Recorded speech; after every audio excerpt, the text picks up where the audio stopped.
Imagine this. You open your laptop to write an essay, but instead writing it yourself, an artificial intelligence writes it for you. Or imagine a hospital when an AI system decides which patient gets treated first.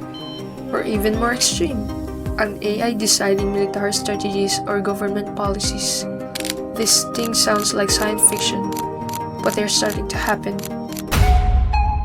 Hindi talaga morally neutral ang AI. Dangerous decision-making without human control. Human beings are unique because of their ability to reason. Hi viewers, listeners, welcome to our podcast. I am Jenica P. Gallardo and I'm with Gio and Fabia. Today we're exploring big questions like can artificial intelligence actually be moral? If the AI makes a mistake, who is morally responsible? The machine, the programmer, or the society that allowed it to happen? Yes, so that's what we're exploring today. Because AI isn't just cool technology anymore. It's writing essays, diagnosing disease, creating art, and even influencing decisions that affect real human lives. But the deeper issue is not just technological, because it raises a serious ethical question.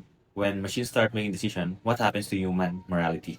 To explore that questions, we're going to analyze artificial intelligence through two ethical lenses. We have the modern moral perspective, which talks about how contemporary thinkers evaluate AI using ideas like utilitarianism, human rights, and technological ethics. On the other hand, the natural law theory, which asks whether technologies like AI align with human nature and fundamental goods that sustain moral order.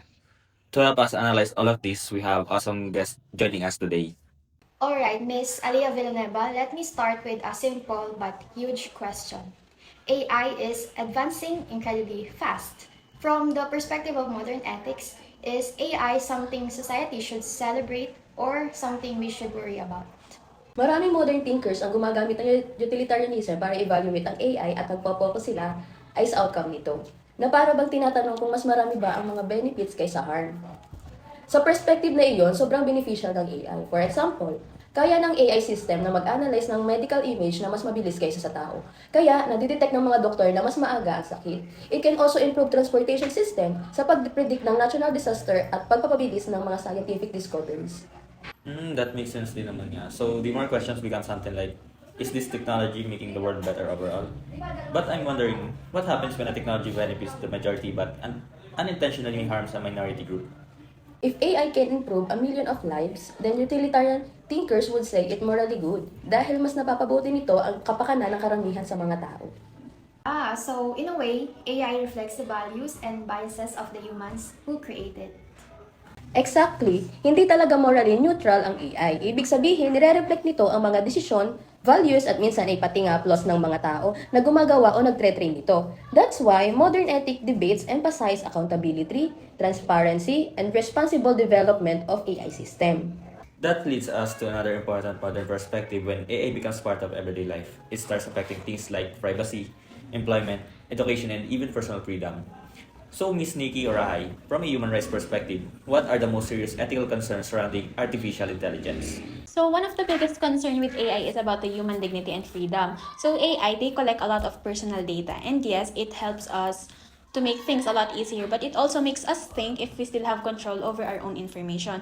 Like for example, yung mga AI, they can track what we do online or even our behaviors. So if it is used wrongly, it can invade our privacy.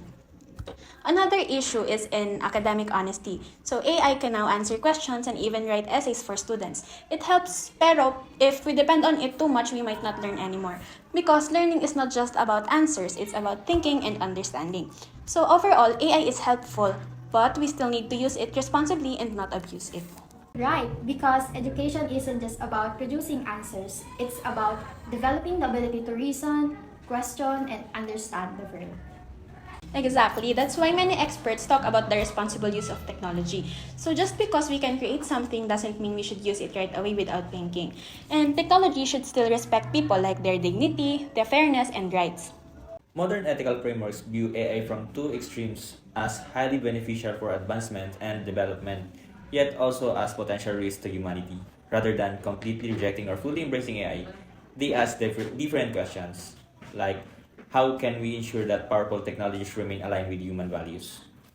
Addressing that questions requires more than protecting individual rights. Addressing that questions require more than protecting individual individual rights. It also involves examining how AI systems are designed, trained, and deployed, since the processes determine how the technology behaves in real-world situations. Because AI systems do not operate independently, they are created by human decisions, data selection, and design choices. This raises important ethical concerns about accountability and transparency, especially when AI is used in high-impact areas such as healthcare, employment, and governance. From this perspective, the ethical focus shifts to the responsibility of developers, institutions, and policymakers. Artificial intelligence should be designed in a way that is transparent, explainable, and subject to oversight, particularly when it is used to make decisions that significantly affect individuals. Like, for example, if an AI system is used in hiring or loan approvals, there must be clarity on how decisions are made and mechanism to challenges or review those decisions. So the issue is not only whether AI produces results, but whether those results can be understood, justified, and questioned. Exactly. Another concern in the concept of AI system accountability. When an AI system produces harmful or unfair outcomes, responsibility cannot be attributed to the machine itself, but instead, it must be traced back to the human agents involved in its design and implementation. This means that organizations must ensure proper ethical standards, testing, and regulation before deploying AI systems. So in that sense, technological advancements increases, not reduces the need for human responsibility. Yes, technological ethics emphasizes that innovation must always be accompanied by ethical reflection, regulation, and accountability, ensuring that AI systems serve the common good rather than undermine it.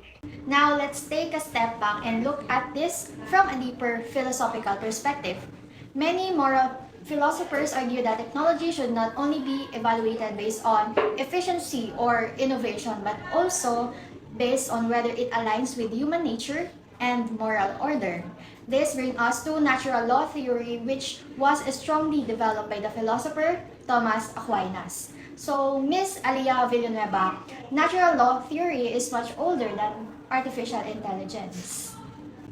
So, could you explain why it might still matter when we're talking about something as modern as artificial intelligence? According to this theory, human beings naturally pursue certain intrinsic goods, fundamental values that helps individual and societies flourishes. These intrinsic good guide moral decision making. When an action supports them, it is morally good. When undermines them, it is morally problematic. When we evaluate artificial intelligence through natural law theory, we can ask a series of questions. Does AI support this intrinsic good, or does it weaken them? Actually, isa ito sa strongest criticism sa utilitarian reasoning. Ang mga AI system kasi ay tinatrain gamit ang malalaking dataset. At minsan, ang mga data na existing ay may social biases na. Kung may discrimination or inequality na nakareflect sa data, posible na maulit o ma-reproduce ng AI ang mga ganitong pattern kahit hindi sinasadya. For example, may mga AI system na ginagamit sa hiring process na minsan mas pinapaboran ang ibang applicants dahil sa biases na training data. Kaya kahit napapataas ng AI ang efficiency, pwede rin itong magdulot ng unfair outcomes kung walang maayos na ethical safeguard ang inilalagay. So one of the most fundamental principles of natural law is the preservation of human life. And AI can actually help with this kasi for example, sa mga hospital, AI can help doctors find diseases earlier, predict health problems, and improve patient care. And because of this, more lives can be saved. But at the same time, AI should never be used in a way that can harm people. So like dangerous decision making without human control. So basically, okay ang AI sa healthcare. Pero questionable siya kapag pwedeng makasakit o makapaglagay ng danger sa buhay ng isang tao. Another natural good is the pursuit of truth and knowledge. Humans have natural duty to seek understanding and avoid intellectual laziness. So artificial intelligence can help expand access to information and learning resources. However, it can also create a situation where people rely on technology without actually understanding the knowledge behind it. For example, if individuals depend entirely on AI-generated answers without questioning or verifying them, they might become intellectually passive. From a natural law perspective, this undermines the authentic pursuit of truth because knowledge should involve active human understanding, not just automated answers. If people begin to depend more on machine than on interaction with other people, pwedeng humina ang social bond na nagpapatibay ng mga pamilya at community. So natural law also reminds us that technology should help human relationship, and not replace them. And another important idea is that humans should still be the ones making moral decisions. Kasi marunong tayo mag-isip at mag-decide kung ano ang tama o mali. Ang AI, kahit gaano siya ka-advance, wala naman silang moral conscience. It just follows data and patterns. So, if we let AI decide things like justice or policies, parang nawawala yung responsibility ng tao. That's why AI should just be a tool and dapat nasa tao pa rin ang may final decision. So, natural law isn't necessarily rejecting artificial intelligence. Instead, it's asking a deeper question. Is AI helping human being flourish or slowly replacing the bare capacities that makes us human? Exactly. Natural law theory emphasizes that human beings are unique because of their ability to reason, deliberate, and make moral choices. So, if society becomes overly dependent on artificial intelligence for decisions that require ethical judgment, we risk weakening those very capacities. AI should therefore remain a tool that serves human flourishing, not something that replaces the moral responsibility that defines our humanity. That's a powerful perspective because it reminds us that the real challenge with artificial intelligence isn't just building smarter machines, it's ensuring that human wisdom remains stronger than the technologies humans create. Because in the end, AI may change the world, but the responsibility for shaping that world will always remain in human hands. This has been a such interesting discussion, hearing how different perspectives approach the question of whether AI is truly ethical.